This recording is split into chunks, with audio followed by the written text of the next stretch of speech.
मैं कहना चाहूंगा जया बच्चन जी को ऐसा नहीं बोलना चाहिए। उन्होंने कहा कि डेड बॉडीज गंगा जी में डाली गई है। क्या उन्होंने देखा? क्या वो महाकुंभ में आई? उन्होंने ये भी कहा महाकुंभ में इतनी भीड़ नहीं थी जितनी दिखाई गई। मैं जया बच्चन जी को कहना चाहूंगा, काश आप महाकुंभ में आती, आप देखती यहाँ कितनी भीड़ थी। करोड़ों की संख्या में श्रद्धालु यहाँ पे था।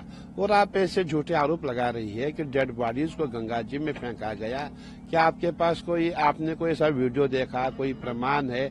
आप क्यों ऐसे बातें कर रही है? मैं समझता हूँ आप बहुत अच्छे हैं, आपको ऐसी बात नहीं करनी चाहिए। अमिताभ बच्चन को पूरा हिंदुस्तान मानता है, पूरा दुनिया मानता है। आपके परिवार को हम सब हिंदू मानते हैं, लेकिन आप ऐसी बातें कर रहे हैं। हिंदू विरोधी बात ये अच्छी बात नहीं है। आप सनातन विरोधी बातें कर रहे हैं। गंगा जी में कौन सी डेड बॉडी फेंकी? मैं समझता हूँ आपको ऐसा नहीं बोलना चाहिए। ये जो भी उन्होंने कहा है मैं उसकी निंदा करता हूँ। समाजवादी पार्टी मुखिया और उत्तर प्रदेश के पूर्व मुख्यमंत्री अखिलेश यादव भी यही कहते हैं। वो ये कहते हैं कि आंकड़े छिपाए, आंकड़े नहीं जारी कर रहे। उन्होंने कहा कि 2 मिनट मौन भी रखना चाहिए सदन में, जो तमाम मौतें हुई हैं महाकुंभ में, इसको लेकर। देखिए, अखिलेश जी की बात अलग है, उन्हें वोट बैंक का खतरा है, वो बोलेंगे तो अलग बात है। लेकिन जहाँ जया बच्चन जी बोलेंगे आपको नहीं बोलना चाहिए। आपको कोई खतरा नहीं है, आप राज्यसभा में, आपको क्या परेशानी है? जो अखिलेश जी वाली बात है, उन्होंने हमेशा सनातन का विरोध किया है। और आपने देखा होगा इससे पूर्व में जब राम मंदिर का आंदोलन था, उसमें कार सैकड़ों पे इन्हीं की सरकार ने गोलियां चलाई थी। तो उनका विषय अलग है। लेकिन मैं जया बच्चन की बात कर रहा हूँ, उनको ऐसे बयान नहीं देने चाहिए।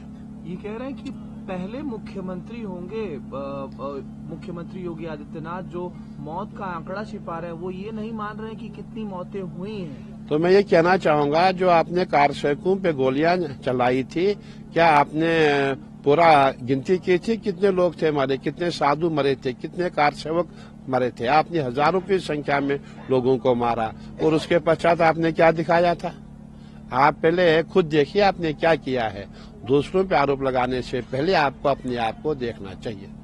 कल प्रधानमंत्री नरेंद्र मोदी प्रयागराज के दौरे पर हैं। वो महाकुंभ आ रहे हैं, वो स्नान भी करेंगे पावन त्रिवेणी संगम में। इसको लेकर के एक अलग राजनीति गरमाती हुई दिखाई दे रही है, क्योंकि कल 5 तारीख है, दिल्ली में विधानसभा चुनाव को लेकर के वोटिंग होने वाली है। बहुत अच्छी बात है। हमारे माननीय प्रधानमंत्री जी हमारे सनातन के प्रहरी है।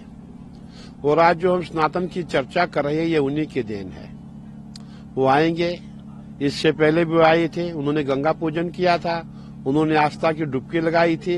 और अब हमारा महाकुंभ संपन्न हो चुका है और मैं समझता हूं इनको आना चाहिए और आस्था की डुबकी लगानी चाहिए। देखिए, हमारे माननीय प्रधानमंत्री जी, मैं समझता हूँ इस समय जितने भी सनातनी है सब उनको मानते हैं। और आज जो देश विदेश में सनातन का प्रचार प्रसार हो रहा है, इसकी देन माननीय प्रधानमंत्री जी है। पूरे सनातन का जो श्रेय है ये माननीय प्रधानमंत्री जी पे ही जाता है। लेकिन महाराज जी, चुनाव के लिए वोटिंग कल ही होनी है और प्रधानमंत्री जी का ये दौरा, तो तमाम राजनीतिक पार्टियां ये कह रही हैं कहीं न कहीं शोकेस करने का काम किया जा रहा है महाकुंभ से। नहीं, शोकेस क्या है? हमारे माननीय प्रधानमंत्री जी सनातनी है, कट्टर हिंदू है, उसमें शोकेस की क्या बात है? पूरा सनातन उनको मानता है, पूरा विश्व उनको मानता है। इसलिए मैं समझता हूँ दिखाने कोई बात नहीं। हमारे माननीय प्रधानमंत्री जी, उनको आस्था, उनको श्रद्धा, उनको विश्वास है।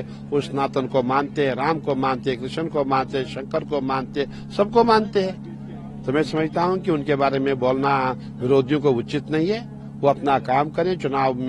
चुनाव की बात अलग और माननीय प्रधानमंत्री जी की आस्था की बात है। वो आएंगे, डुबके लगाएंगे और यहाँ से माँ भगवती का आशीर्वाद उन पे बना रहे, हम सब यही कहेंगे। किस तरीके की तैयारियां हैं अखाड़ा परिषद की तरफ से प्रधानमंत्री जी के स्वागत के लिए? नहीं, देखिए, अभी हमारे यहाँ कोई इन्फॉर्मेशन नहीं आई है। जब आएगी तब हम बताएंगे।